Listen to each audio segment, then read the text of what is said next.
Bismillahirrahmanirrahim. Alhamdulillahirabbil alamin wassalatu wassalam ala asyrafil anbiya'i wal mursalin wa ala alihi wa sahbihi ajma'in. Subhanaka la ilma lana illa ma 'allamtana innaka antal alimul hakim. Rabbi shrah li sadri wa yassir li amri wahlul 'uqdatam min lisani yafqahu qawli. Amma ba'd. Alhamdulillah ala nikmatil Islam, alhamdulillah ala nikmatil iman wa kafa biha min ni'mah. Alhamdulillah, segala puji bagi Allah Subhanahu wa taala yang menganugerahkan kita Islam iman, yang menganugerahkan kepada kita nikmatnya ibadah serta melangkah ke tempat-tempat kebaikan,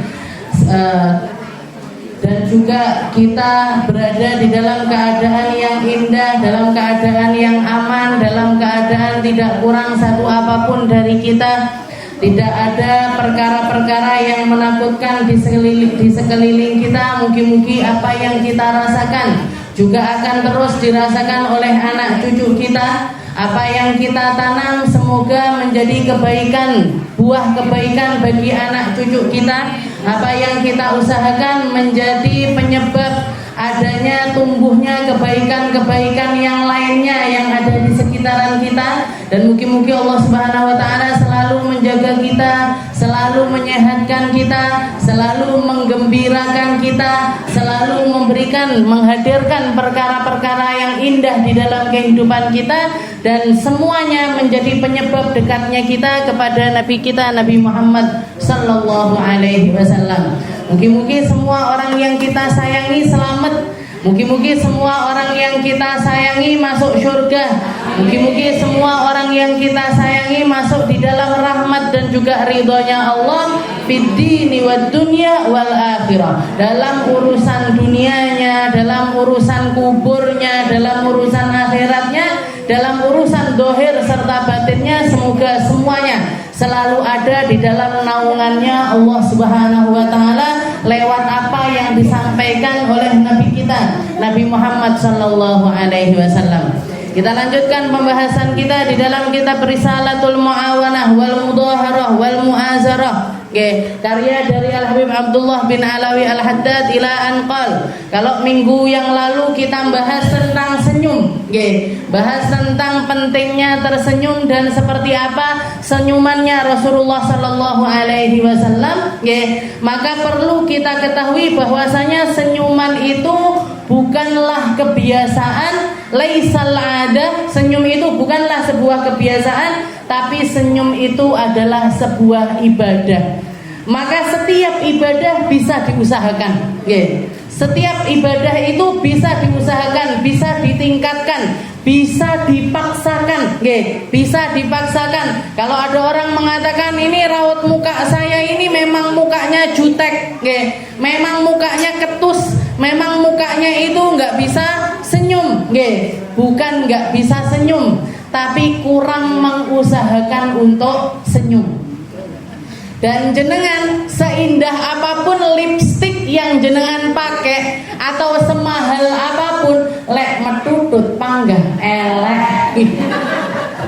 Tapi meskipun kita nggak pakai lipstik sekalipun, tapi kalau kita selalu mempersembahkan senyuman terindah kita, akan tetap terasa indah. Jajal jenengan tangi turu, yang diambil langsung lipstik, habis itu pamer sama suaminya, ya ngene aku ayu apa ndak? Sama bangun tidur, ya aku cantik apa enggak karo guyu. Pilih ndi bojone jenengan tanya.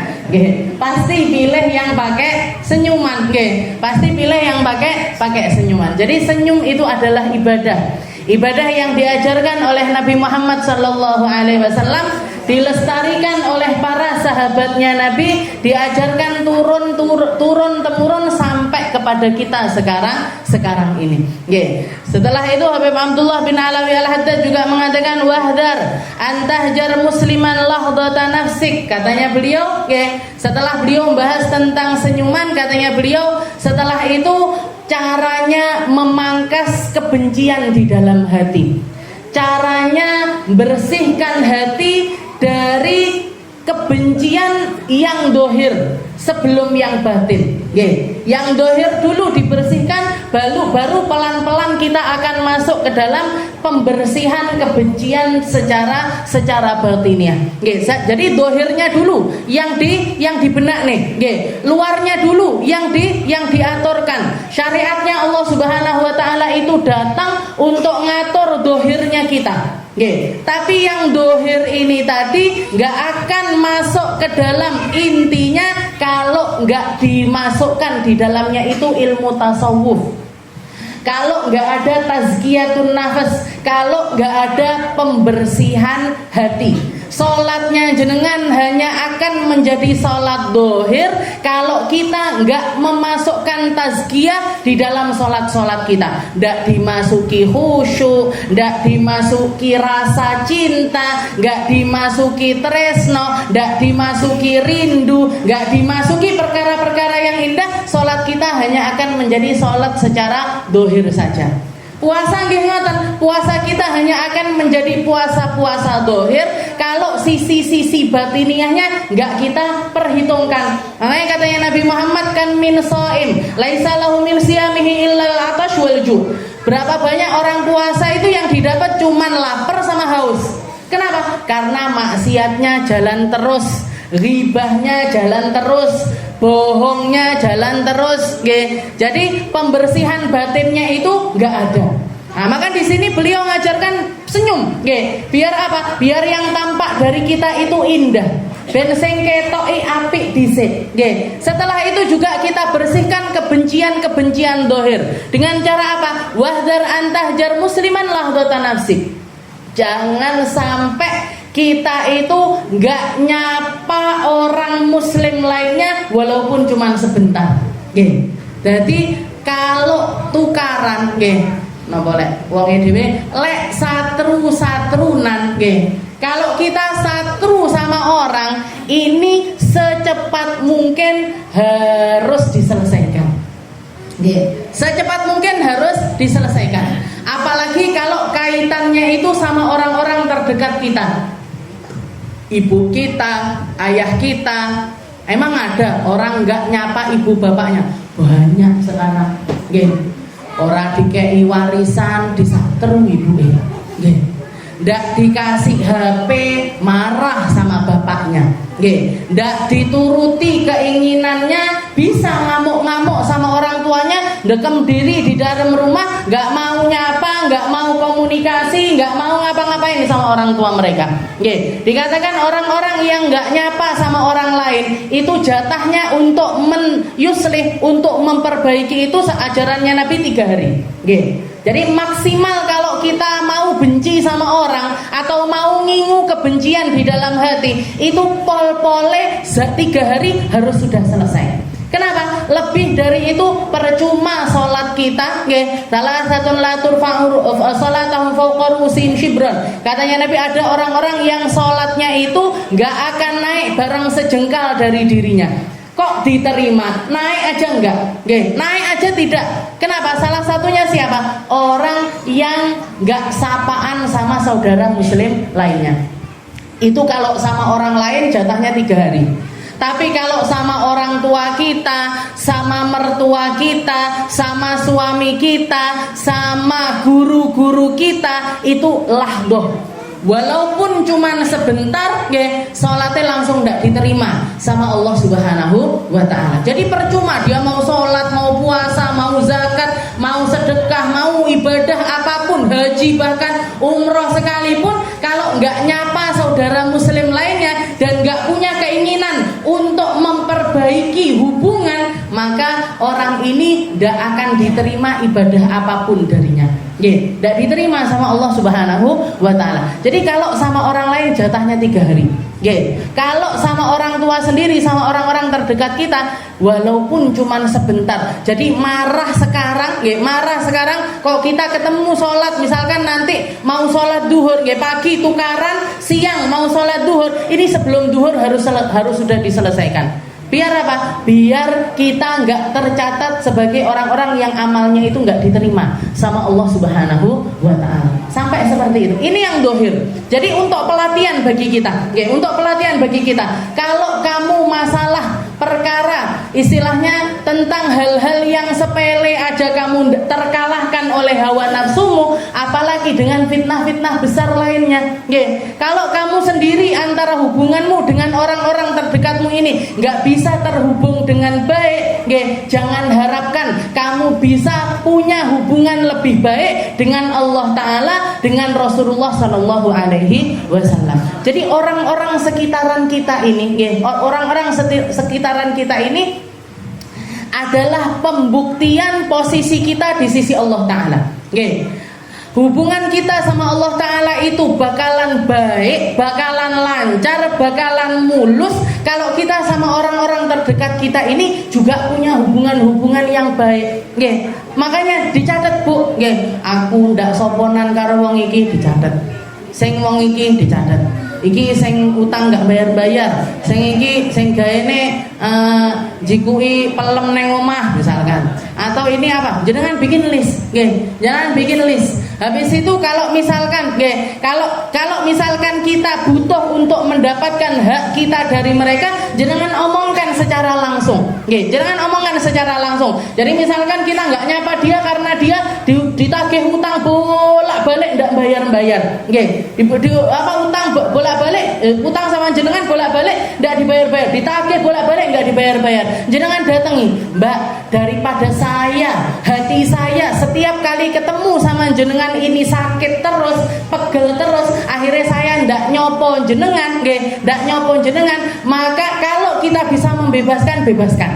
Kalau kita nggak bisa membebaskan, kita katakan wes bayaran sakarepmu, bayaran sakarepmu, tapi tolong jaga hubungan antara saya dengan dirimu agar hubungan saya dengan Allah Ta'ala juga selalu terjalin dengan baik. Sing nyolong-nyolong mangga-mangga ini jenengan datangi bisa, lek jenengan milik mangga ndak usah nyolong Bu, tak kei, ambil silahkan tapi pamit. Ambil silahkan dengan cara yang baik. Ambil silahkan, saya akan mengizinkan dengan senang hati. Lek ndak milik dicolongi, jenengan berongsong, ditulisi pisan haram diambil. Jadi kalau pengen nggak diambil sama orang, jenengan kasih apa diberongsong, kasih kain hitam apa plastik hitam terus ditulisi pisan haram diambil. Kalau masih diambil, urusannya dia sama Allah Ta'ala, urusannya dia dengan Allah Subhanahu wa Ta'ala. Jadi hubungan antara kita dengan orang lain itu menunjukkan seperti apa hubungan kita dengan Allah Subhanahu wa Ta'ala. Fa ini tadut al-maslahatad diniyah hajarahu fala tahjurhu fawqa thalathata ayyam. Kalau misalkan kita memang harus misalkan ngasih pembelajaran biar dia kapok, biar dia tidak melakukan hal yang seperti itu lagi dan lain sebagainya, nih batas maksimalnya adalah 3 hari 3 malam. 3 hari 3 malam. Di atas itu tetap harus diperbaiki lagi. Kecuali kalau yang dilakukan ini maksiat-maksiat besar.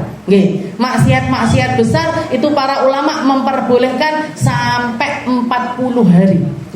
Seperti yang dilakukan oleh Nabi Muhammad SAW kepada 3 orang sahabatnya yang nggak ikut berangkat perang. Jadi nggak ikut ketika Rasulullah ajak untuk berangkat perang. Ini ada 3 orang sahabat, ada 3 orang sahabat yang memilih untuk nggak berangkat dan mengakui kesalahannya. Mengaku kalau mereka ini budal ini nggak punya udzur apa-apa, nggak punya halangan apa-apa, nggak punya tanggungan orang tua, nggak punya tanggungan orang sakit dan lain sebagainya. Tapi memang nggak pengen berangkat perang. Nah, mereka ngakuin apa adanya 3 orang ini, maka sama Rasulullah hajarahu, sama Nabi dikasih pelajaran, ndak disopo sama Nabi selama 40 hari.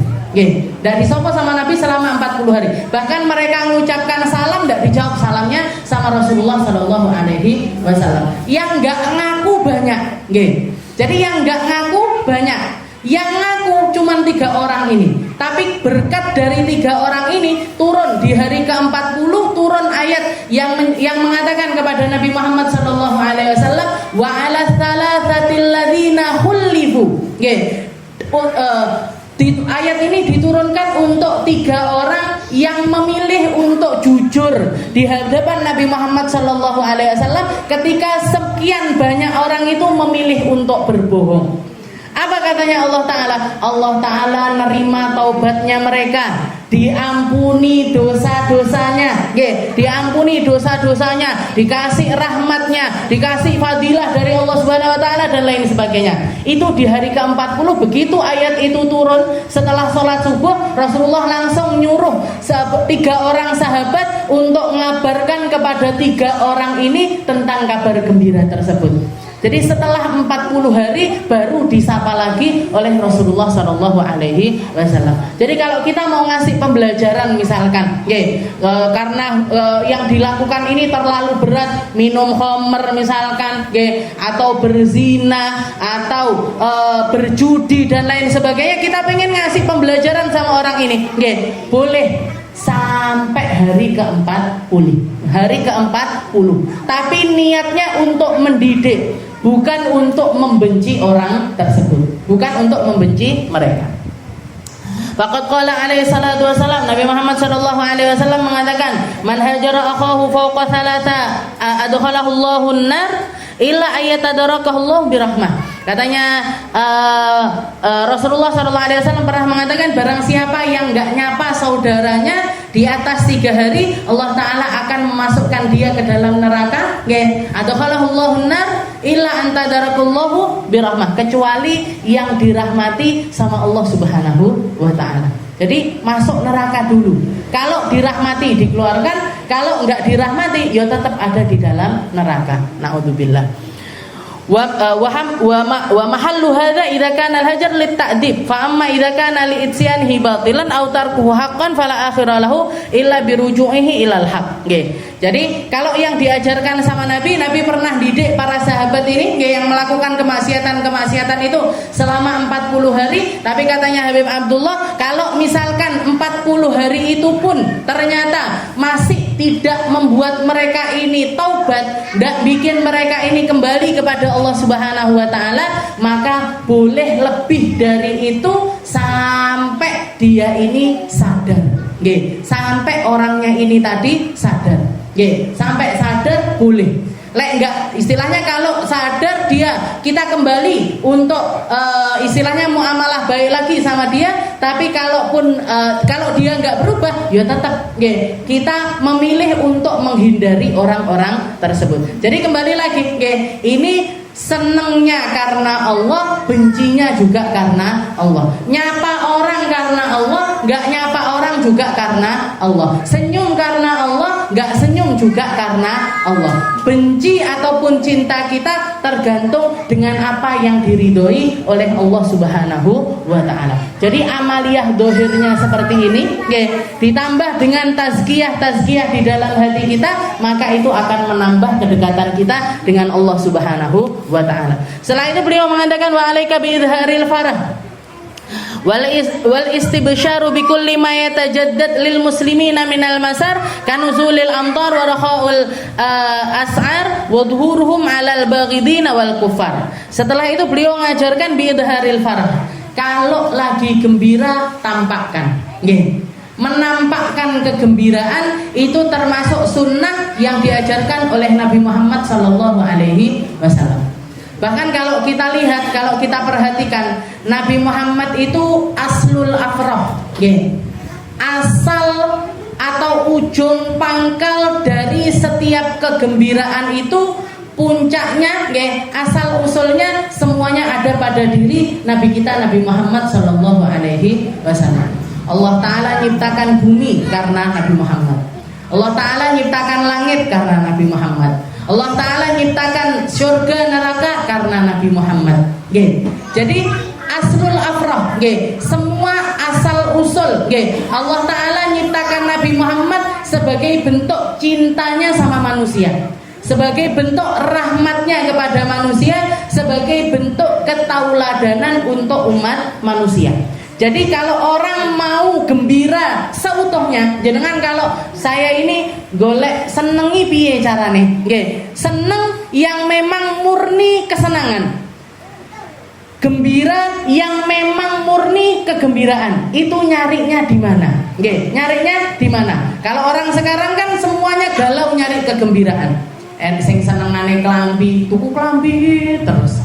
Sing senengane tas, tuku tas terus. Nggih, yang sukanya dolan-dolan keliling dunia, keliling kemana-mana nggih. Nah, semuanya untuk nyari apa? Nyari kesenangan, nyari kegembiraan, golek mareme ati. Nggih, golek mareme ati. Padahal kesenangan yang hakiki itu letaknya ada pada diri Nabi kita Nabi Muhammad sallallahu alaihi wasallam. Jenengan lek melek seneng nggih, hatinya didekatkan sama Nabi. Hatinya disambungkan sama Nabi. Hatinya dirindukan sama Nabi. Nggih. Sebelum Nabi rindu sama kita, kita dulu yang merindu kepada Nabi. Di sini asal dari setiap kegembiraan. Jangan kalau melihat teman-teman kita, saudara-saudara kita yang ada di Palestina, entek omae, entek anake mati, bojone habis seluruh keluarganya, tapi ketika ditanya, mereka yang keluar dari lisannya alhamdulillah, alhamdulillah, alhamdulillah. Nggih, bahkan di tembok-temboknya dituliskan, nggih, ada tulisan-tulisan yang mengatakan enggak akan hancur satu kaum yang pemimpinnya adalah Muhammad. Nggih. Yang orang yang pemimpinnya adalah Nabi Muhammad, yang jalan hidupnya napai jalannya Nabi Muhammad, hatinya, pikirannya, matanya, telinganya, lisannya, seluruh anggota tubuhnya disambungkan kepada Rasulullah Sallallahu Alaihi Wasallam, maka mereka sudah mendapatkan hakikatul farah, kegembiraan yang seutuhnya, kegembiraan yang hakiki, karena apa yang ada pada diri Nabi Muhammad itu jalure atau nyambungnya langsung kepada Allah Subhanahu wa taala, sang pemberi kegembiraan itu sendiri. Kegembiraan yang lainnya itu sifatnya adalah fana.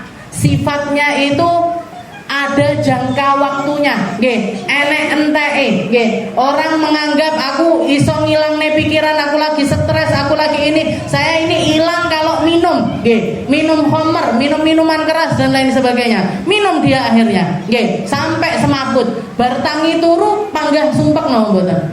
Tambah sumpek tambah sumpek lagi, saya tadi berangkat ke sini ngobrol-ngobrol ngelewati rel sepur niku, beberapa hari yang lalu ada orang yang bunuh diri di situ, ada orang bunuh diri di situ, ternyata penyebabnya adalah pacarnya dia kejerat pinjol, pinjaman online, jadi nopo pinjem segini nanti dibayar segini, riba lah istilahnya, pakai uang riba.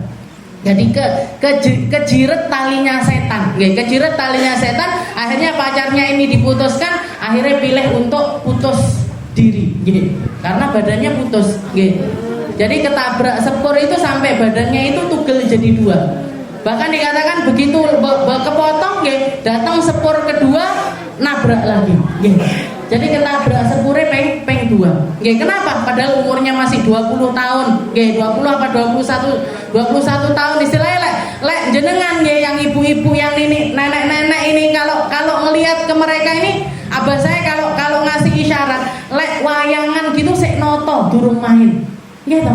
Masalahnya mereka, masalah yang dihadapi sama anak-anak umur segitu, lek wayang ini sik ditoto durung main, belum main, operannya itu belum main, belum ada apa-apanya, belum ada masalah sama anak, belum ada masalah sama mertua, belum ada masalah sama ipar-ipar, belum ada masalah sama ekonomi dan lain sebagainya. Anak umur 20-21 tahun ini masalahnya opo, tapi bisa memutuskan untuk melakukan hal yang semacam ini. Kira-kira yang terputus ini apa? Yang bikin dia terpuruk, yang bikin dia nggak punya rasa gembira, yang bikin dia putus asa ini apa? Karena nggak kenal sama Nabi Muhammad Sallallahu Alaihi Wasallam.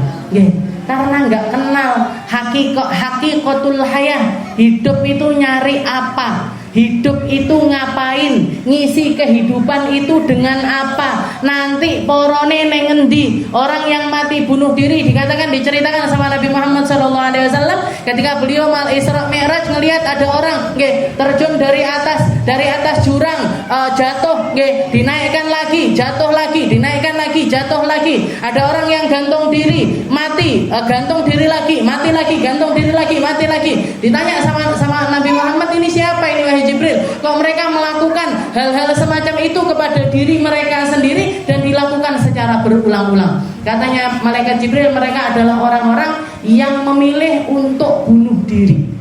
Maka di akhirat sama Allah Ta'ala diazab untuk melakukan perkara yang menyebabkan mereka bunuh diri selama-lamanya.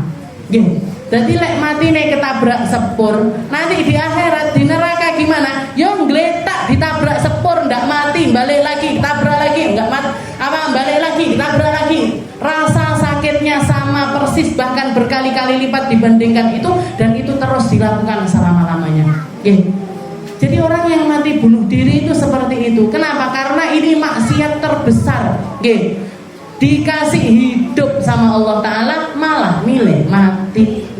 Dikasih nafas sama Allah Ta'ala milih diberhentikan nafasnya, melakukan sesuatu untuk menghabisi nyawanya sendiri. Naudzubillahi min dzalik. Naudzubillahi min dzalik. Jadi kalau jenengan pengen gembira dan gembiranya ini langgeng, gembiranya ini terus menerus, gembiranya ini ndak putus-putus, jangan pernah putus hubungan sama Nabi Muhammad. Cari tahu terus tentang Nabi Muhammad, masukkan ke dalam keseharian kita, lisan-lisan kita, pikiran kita. Nabi Muhammad lek ngene piye yo? Nabi Muhammad lek ngene piye yo? Nabi Muhammad jam segini ngapain ya? Nabi Muhammad kalau gini seneng apa ndak? Ngelihat saya gini seneng. Jenengan sambungkan semuanya dengan Nabi Muhammad, kita akan mendapatkan kesenangan hakiki. Jadi aslul afrah, kalau jenengan pengen gembira di dunia ini, kalau orang mau gembira hidup di dunia bersama Nabi Muhammad, dan kegembiraan di akhirat pun juga sama. Paling gembiranya kita di akhirat itu ketika momen apa? Bukan ketika jenengan dimasukkan ke dalam surga, bukan ketika jenengan timbangan amalnya lebih berat yang baik ketimbang buruknya, bukan ketika jenengan ngelewati sirat selamat, bukan. Tapi momen paling menggembirakan ketika orang ada di hari akhirat nanti, di hari kiamat nanti, adalah hari ketika mata kita diizinkan untuk memandang langsung kepada Rasulullah Sallallahu Alaihi Wasallam. Ditambah lagi kalau mau yang lebih dari itu, lagi, maka ketika seseorang diizinkan untuk meminum langsung dari tangan mulianya Nabi Muhammad Sallallahu Alaihi Wasallam. Mugi-mugi kita, mugi-mugi anak-anak kita, cucu-cucu kita, orang-orang yang kita sayangi, semuanya masuk di dalam golongan orang-orang yang ditakdirkan minum dari telaganya Nabi lewat tangan mulianya Rasulullah Sallallahu Alaihi Wasallam. Itu momen paling menggembirakan. Itu momen paling menggembirakan. Kalau jenengan sering hadir majelis, majelis sholawatan atau majelis pengajian dan lain sebagainya, datang ketika orang datang ribuan, di akhirat bukan cuma ribuan, jutaan, bahkan mungkin triliunan, dan itu adalah momennya Nabi Muhammad. Itu adalah momennya Nabi Muhammad. Kayak misalkan jenengan datang konsernya Habib Syekh, Habib Syekh Solo nih, misalkan jenengan datang hadir sholawatan bareng, dengarkan pengajian, gembira, puncak dari kegembiraan itu kalau kita bisa ngapain? Kok ujuk-ujuk awake dhewe iso nyedet, bisa. Kalau laki-laki ibu-ibu ojo kalau laki-laki iso salim sama Habib Syekhnya, itu momen paling menggembirakan. Ketika saya kemarin ngikuti rehlah dakwahnya Hubaba Nur, guru saya, istrinya Habib Umar, momen paling menggembirakan itu apa? Apakah ketika pengajian, apakah ketika kita gosidahan bareng, apakah ketika beliau berdoa dan lain sebagainya? Yang paling spesial adalah ketika kita bisa masuk iso salim. Iso salim. Itu makanya orang sekian banyak itu rebutan. Begitu beliau keluarin, nyerbu semuanya ke atas panggung. Dihalang-halangi karo murid-murid yang ngeten-ngeten. Saya sampai bilangnya apa? Kalian ini ngapain? Bikin pagar. Oh, babanya sudah keluar. Babanya sudah keluar, sudah naik mobil kok panggah diginikan. Ini nanti diserang panggungnya. Yo mbok bene. Orang-orang ini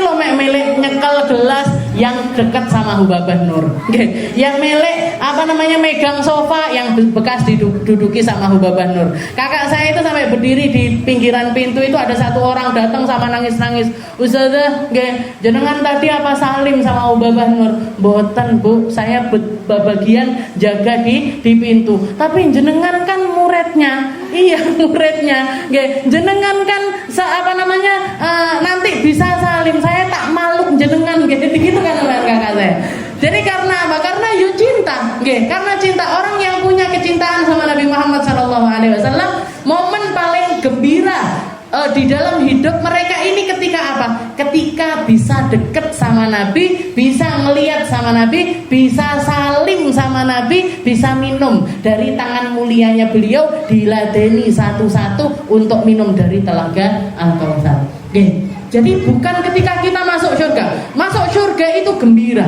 Masuk surga itu senang. Salamun qaulan min Rabbir Rahim. Yang mengucapkan salam adalah Allah Subhanahu wa taala kepada setiap orang yang masuk ke dalam surga. Ketika di dalam surga sendiri, momen paling indahnya ketika apa? Ketika manusia penduduk surga diizinkan untuk melihat kepada Allah Subhanahu wa taala. Jadi hidup di dunia, kalau jenengan pengen gembira hidup sama Nabi, dibangkitkan di akhirat, pengen mulia, pengen dapat kegembiraan hakiki, berusaha untuk ikut minum dari telaganya Nabi dan lewat tangan mulianya Nabi, masuk surga. Kalau pengen puncaknya kenikmatan ini apa? Ketika mata-mata kita diizinkan untuk melihat langsung kepada Allah Subhanahu wa taala. Itu puncaknya kenikmatan. Itu puncaknya kenikmatan. Bukan rumahnya, bukan istananya, bukan makanannya, bukan minumannya, bukan sungai-sungainya dan lain sebagainya, tapi kenikmatan hakikinya ada kepada wujuhun yauma idzin nadhirah ila rabbiha nadhirah. Wujuhu yauma idzin nadhirah. Hari-hari itu nanti di surga itu akan ada hari-hari di mana Allah Ta'ala, wajah-wajah penduduk surga diizinkan untuk melihat kepada Allah Ta'ala. Wujuhu yauma idzin nadhirah ila rabbiha nadhirah. Ngelihat langsung kepada Tuhan mereka. Itu kenikmatan paling hakiki. Mugi-mugi kita semuanya dapat kenikmatan surga terindah, dapat kenikmatan untuk dekat sama Nabi Muhammad sallallahu alaihi wasallam. Jadi aslul farah, Allah Taala juga mengatakan qul bifadlillahi wa birahmatihi fabidzalika falyafrahu huwa khairun mimma yajma'un. Kalau kita gembira, gandengkan kegembiraanmu itu dengan kegembiraannya Allah Subhanahu wa taala. Nabi Muhammad itu setiap kali selesai melakukan sesuatu yang menggembirakan dilakukan, setelah itu dapat kemenangan atau dapat sesuai dengan apa yang diprediksikan, sesuai dengan apa yang diprediksikan, maka yang diucapkan sama Nabi Muhammad, beliau mengatakan alhamdulillahilladzi bi ni'matihi tatimmus shalihat. Maha suci Allah yang dengan nikmatnya Allah semua perkara soleh ini jadi sempurna. Semua perkara baik ini mendapatkan kesempurnaannya.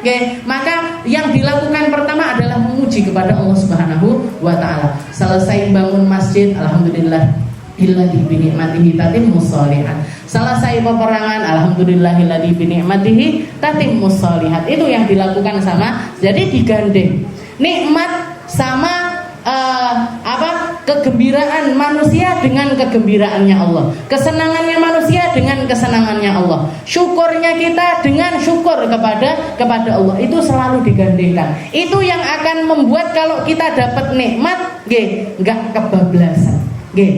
kebablasan, lek sedih nggak kenemenan. Ini yang bikin kita ini ada remnya. Ada remnya. Berapa banyak orang ketika melakukan momen-momen kegembiraan sampai keluar batas.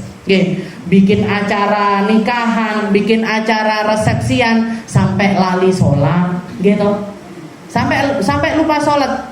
Bibi saya itu tukang rias manten, tukang rias manten. Mantennya yo jilbaban, keluarganya mantennya yo jilbaban semua. Tapi jarang di antara mereka itu yang mikirkan gimana caranya sholat ketika bermake up. Nggih, biasane lek wis mantenan lali, salate lali, nggih, ngajine yo lali, apa neh ngaji, nggih, salate lali, nggih. Pengajian kene wis ditinggal mesti, nggih. Tapi yang paling bahaya itu kalau sampai salat pun ditinggalkan, nggih. Sampai sholat pun ditinggalkan. Jadi bingung karo make up, bingung gimana caranya biar tetap make upnya ini ndak luntur, nggih. Sampai wis duhurane engko ae dikodok bar isya pisan. Duhuran, asaran, maghriban, isyaan bareng. Nggih. Itu lek ndak lali, nggih. Niku lek ndak lali, sing lali luwih akeh, nggih. Yang lupa lebih banyak. Jadi kalaupun jenengan bikin resepsi pernikahan, bikin gelaran pernikahan, jangan sampai unsur-unsur kemaksiatan itu kita masukkan ke situ. Nggih. Kita masukkan ke situ dangdutan sampai tengah malam, nggih. Sampai ganggu orang-orang yang tidur, sampai ganggu tetangga-tetangga dan lain sebagainya, nggih. Akhirnya yang didapat bukan pahala, malah dapat dosa.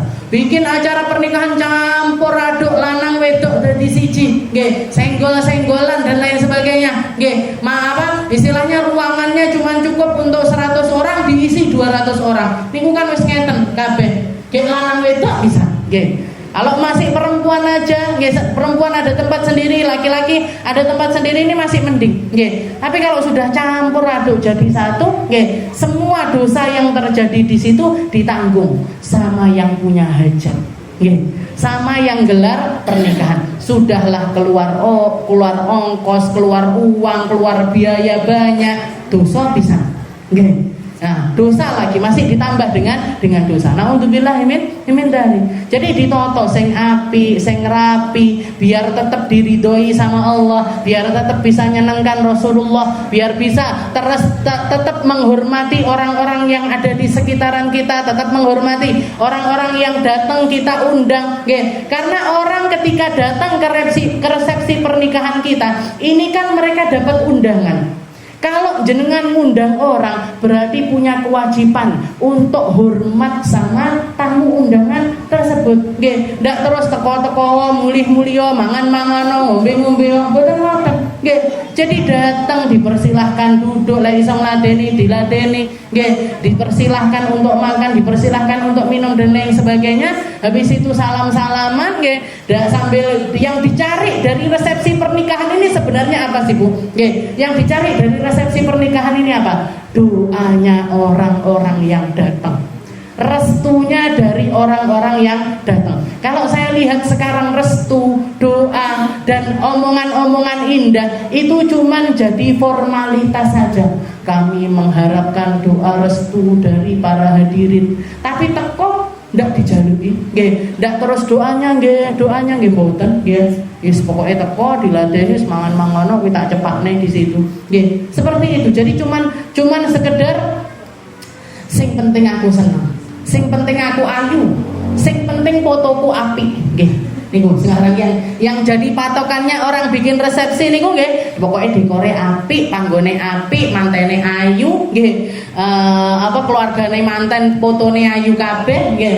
Yang hadir ini terserah, nggih. Iso ngramut kah, enggak iso ngramut kah, bisa duduk jenak kah, enggak bisa duduk jenak kah, ndak peduli, nggih. Ndak peduli mereka. Padahal itu sangat jauh dari apa yang diajarkan oleh Nabi kita, Nabi Muhammad SAW.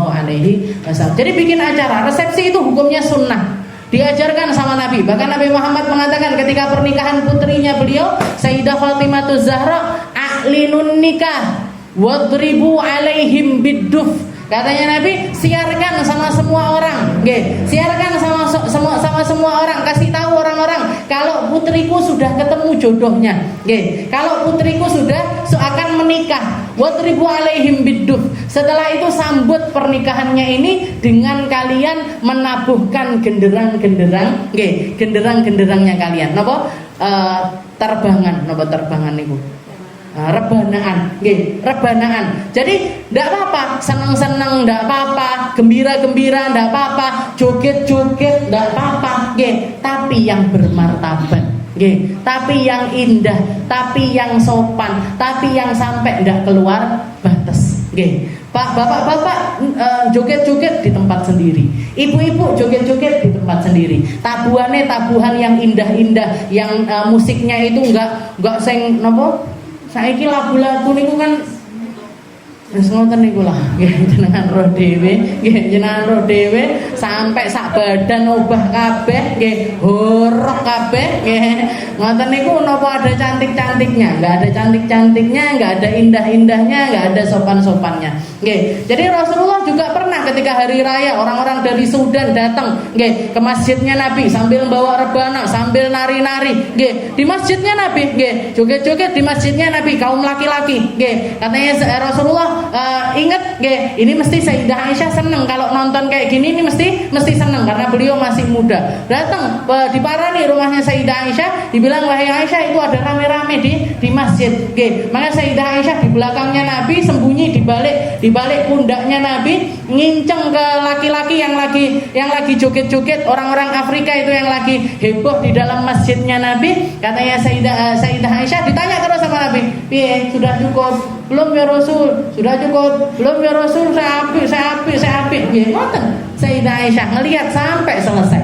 Nggih. Jadi diizinkan sama Nabi. Orang Madinah, mereka caranya gembira itu dengan nabuhkan gendang-gendang, nggih, nabuhkan tabuhan-tabuhan seperti itu. Nggih, makanya ketika Nabi datang disambut tola al-badru alaina min thaniyatil wada'i, syairnya indah, lahannya indah, iramanya indah, disuarakan dengan orang-orang yang suaranya indah, pakai irama-irama yang indah dengan niat-niat yang indah.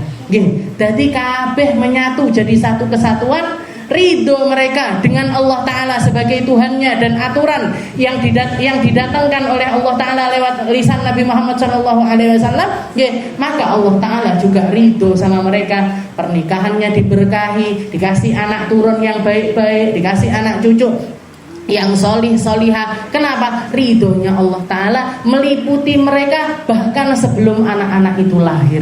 Jadi kita bikin resepsi pernikahan tapi yang digembar-gemborne mek hura-hurane, cuman seneng-seneng aja, cuman pokoknya piye carane ngeluarkan uang sebanyak mungkin, sebanyak mungkin. Sing penting aku seneng, sing penting aku gembira, ini kan momen sekali seumur hidup.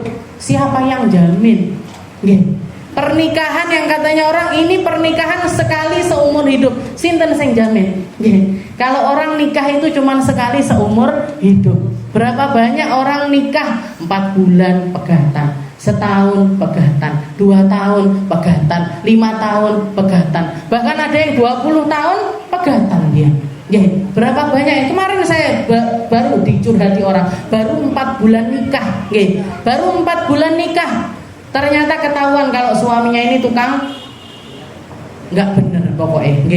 Jadi senengane booking perempuan-perempuan tunasusila. Dia calon dokter padahal. Jadi istrinya ini anaknya dokter, dia sendiri juga lagi sekolah dokter. 4 bulan tak akhirnya. Saya cuma katakan, Mbak, kalau misalkan nggak bawa penyakit masih aman. Tapi siapa yang tahu kalau dia nanti datang ke rumah kita bawa penyakit? Istilahnya dia tidak jaga kehormatannya. Yang dipakai ini bukan orang-orang terhormat, bukan orang-orang yang ada di dalam lingkungan yang baik. Lek jenengan ketularan penyakitnya dia gimana? Jadi mumpung masih belum punya anak, mumpung masih belum lama pernikahannya, jenengan pedot. Akhirnya cerai 4 bulan sih kan. Padahal pernikahannya mewah, wis ngoten niku lah. Jadi berapa banyak jenengan lihat sendiri artis-artis niku beritane cerai, kawin lagi, cerai lagi, kawin lagi, cerai lagi. Jadi istilahnya semuanya. Jadi ini benar sekali lagi aslul afrah huwan nabiyuna Muhammad sallallahu alaihi wasallam. Inti dari setiap kegembiraan kalau disambungkan sama Nabi, dan inti dari setiap kesengsaraan juga adalah ketika kita melanggar apa yang dikatakan oleh Nabi. Jadi kebaikan karena kebaikannya Nabi, keburukan karena kita melanggar apa yang diperintahkan sama Rasulullah Sallallahu Alaihi Wasallam. Mungkin Allah Taala memperbaiki keadaan kita. Mungkin sama Allah Ta'ala kita dikasih kemampuan untuk bangkit, dikasih kemampuan untuk berubah, dikasih kemampuan untuk berjuang, dikasih kemampuan untuk meluruskan pikiran. Karena jihad yang semacam ini saya yakin sangat sulit. Saya yakin akan ditentang oleh banyak orang. Saya yakin ditentang sama bahkan orang-orang terdekatnya kita. Dibilang sok alim, dibilang sok khusyuk, dibilang sok ini dan lain sebagainya. Tapi teruslah berjuang, Bu.